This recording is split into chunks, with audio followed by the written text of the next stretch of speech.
Good morning, student. I am KK Mishra from Panchil Balak Inter College. Student, today I am going to teach you maths of class 8th, chapter 12, exponent in powers. Student, इस chapter का जो question answer है वो सारे rules पर आधारित हैं। हम लोग पहले भी इसको पढ़ चुके हैं 7th क्लास में, प्रीवियस क्लास में। तो रूल्स को थोड़ा सा मेमोराइज करते हैं। Rule first, a power m into a power n is equal to a m plus n। Power इसमें प्लस हो रहा है, अगर बेस सेम है तो पावर प्लस हो जाते हैं। ठीक डिवीजन के लिए यहाँ बेस अगर सेम है तो पावर माइनस हो जाते हैं। यहाँ अगर बेस डिफरेंट हो तो और उनके पास अगर पावर एक ही पावर हो दोनों का तो दोनों अलग अलग से प्रोडक्ट के फॉर्म में हो जाते हैं। अगर किसी भी नंबर का पावर 0 हो तो 1 के इक्वल में होता है। यहाँ देखिए 10,000 पावर 0 इक्वल टू 1। ये कंडीशन है कि जिस बेस के ऊपर में बेस कभी 0 के बराबर में नहीं होना चाहिए। a power minus n 1 upon a power n। इस तरह से हम फार्मूले को मेमोराइज कर रहे हैं। यहाँ एक एक्सपेंड है जो हमने 7th क्लास में भी पढ़ रखा है, यूजिंग एक्सपोनेंट। यहाँ प्लेस वैल्यू को देखते हैं, 1s 10s 100 1000 2000 है, 2 इंटू यहाँ 1 10s 100 1000 2000। तो देखिए 2 इंटू 1000, फिर 0 है, 0 इंटू 100 100 प्लेस पर है, फिर 1 10s प्लेस पर है, फिर 5 1s प्लेस पर है, यहाँ कर दिया। लेकिन डेसिमल के बाद हमें ध्यान देना है कि डेसिमल के बाद जो पहला डिजिट आता है वो 1/10 होगा, 10th प्लेस पर है ये। उसके बाद जो दूसरा डिजिट है वो 100th प्लेस पर है, 1/100 लिखेंगे। फिर इसको पावर के फॉर्म में लिखते हैं यूजिंग एक्सपोनेंट्स। यहाँ 1000 है तो 10 का पावर 3, यहाँ 100 है तो 10 का पावर 2। यहाँ इसको हम हटा भी सकते हैं, कई स्टूडेंट सॉल्व करने के दौरान 0 से मल्टीप्लाई है तो इसको छोड़ देते हैं, बाकी ये टर्म रहता है, ये टर्म। यहाँ 10 ओनली 10 है तो इसलिए 10 का पावर 1। यहाँ 1 है तो 1 की वैल्यू हम 10 के पावर 0 के रूप में लिखते हैं। इस जब भी एक्सपेंड करेंगे, जब भी कोई नंबर आएगा तो उसे हम 10 का पावर 0 ही लेंगे फॉर 1 के लिए। और यहाँ 10 1/10 तो 10 इनवर्स 1, 1/100 तो 100 का पावर -2। इस तरह से आइए अब देखते हैं एक्सरसाइज के क्वेश्चनों को देखते हैं। इवेल्युएट, मूल्यांकन करना, इवेल्युएट, इसके वैल्यू को फाइंड आउट करना है। 6 - 2 रूल्स का इस्तेमाल करेंगे। यहाँ -2 लगा हुआ है, 1/6 का पावर 2। यहाँ 6 का power 2 is that means we multiply 6 into 6, 1/6 into 6, फिर ये हो गया 1/36। इस तरह से हम इन रेस्ट क्वेश्चन को करेंगे। हमने कर दिया है। अब सिंप्लीफाई है, यहाँ डिवीजन के साइन लगे हुए हैं और यहाँ पावर दिए हुए बेस सेम है तो डिवीजन का फार्मूला हम लोग उसमें रूल का इस्तेमाल करते हैं तो पावर को माइनस कर देते। यहाँ हमने पावर को माइनस कर दिया। देखिए ये -4 इंटू -4, दोनों के पावर अलग अलग हैं। यहाँ 5 है, यहाँ -8 है। और यहाँ अब यहाँ हमने कर दिया, डिवीजन का फॉर्म हमने लगाया है, इसको हम ऊपर ले गए हैं तो यहाँ -8 आ गया है।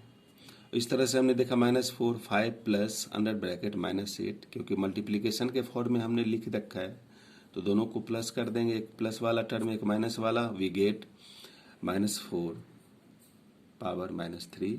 -3 के फॉर्म में तो इसको फिर हम यहाँ रेसिप्रोकल के फॉर्म में लाते हैं और इस तरह से इसका आंसर हम 1/-4 टू द पावर 3, इस तरह से रिक्वायर्ड फॉर्म में हमने दिखा दिया है। बाकी के क्वेश्चन इसी तरीके से हम बनाएंगे। अब next question 3, find the value of a का power 0 into 4 power -1 in bracket into 2 का पावर 2। इस तरह से इसमें 4 क्वेश्चन हमने दिए हैं। इसको देखिए, 1 क्वेश्चन को हम सॉल्व करते हैं। फर्स्ट क्वेश्चन को, यहाँ क्वेश्चन को हमने लिख दिया है। किसी भी बेस के पावर में अगर 0 रहे तो उसके बदले में 1 लिखते हैं। 4 पावर -1 तो इसके लिए रूल का इस्तेमाल करते हैं। यहाँ हमने रूल लिख रखा है, यहाँ 1/4 इंटू 4। यहाँ एलसीएम ले लेते हैं, 4 + 1/4 इंटू 4। 4 से 4 को कैंसिल, 5 इंटू 1 5। सिमिलरली इसी तरह से हम इसको सॉल्व करते हैं। यहाँ सेम क्वेश्चन है, यहाँ हमने सॉल्व किया है। क्वेश्चन 4, 8 का पावर -1 इंटू 5 का पावर 3 अपॉन 2 का पावर -4 ये दिया हुआ है। इसको हमें इवेलुएट करना है। यहाँ देखना है कि 2 का पावर -4 है, ये -4 नीचे लगा हुआ है, तो ध्यान देना है कि ये ऊपर चला जाएगा, रूल का इस्तेमाल होगा। यहाँ ये रूल हमने भी लिख दिया है। 5 का पावर 3 है तो ऊपर ही रहना है इसको। 8 का पावर -1 है, ये नीचे आ जाएगा। 1 नहीं लिखते हैं, 8 का पावर 1 होना चाहिए था, तो 1 नहीं लिखते हैं, सिर्फ माइनस लगे रहने पर ही हम 1 लिखते हैं। 2 का पावर 4, इसको सॉल्व करते हैं। 2 इंटू 2 इंटू 2 इंटू 2 16 हो गया। 5 का पावर 3 125, इस तरह से हमने देखा 250। Similarly we will solve the next question and find the result. यहाँ दूसरे क्वेश्चनों को भी हमने सॉल्व किया है। ये एक आगे क्वेश्चन है, question 5, very important question. Find the value of m for which m 5 का power m divided by 5 power -3 is equal to 5 power 5। यहाँ डिवीजन का वर्क है, तो डिवीजन के वर्क में हम जानते हैं कि पावर को माइनस करना पड़ता है, लेकिन यहाँ इसको मल्टीप्लाई के फॉर्म में भी हम ला के सॉल्व करेंगे, तो उसी तरह से हमने किया है।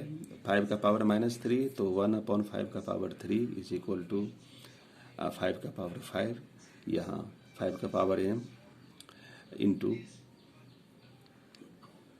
5 का पावर, यहाँ अब डिवीजन के फॉर्म में अगर 1 में कुछ रहता तो मल्टीप्लाई के फॉर्म में जब हम लिखते हैं तो a/b को b/a लिखते हैं, 1/4 को 4 लिखते हैं। तो यहाँ हमने 1/5 पावर 3 को हमने मल्टीप्लाई के फॉर्म में लिखा है, तो 5 का power 3।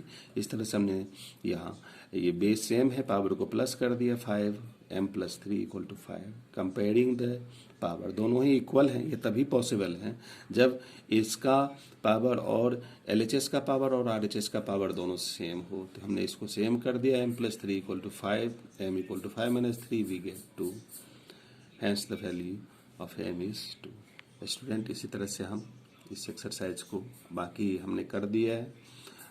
I hope you will understand.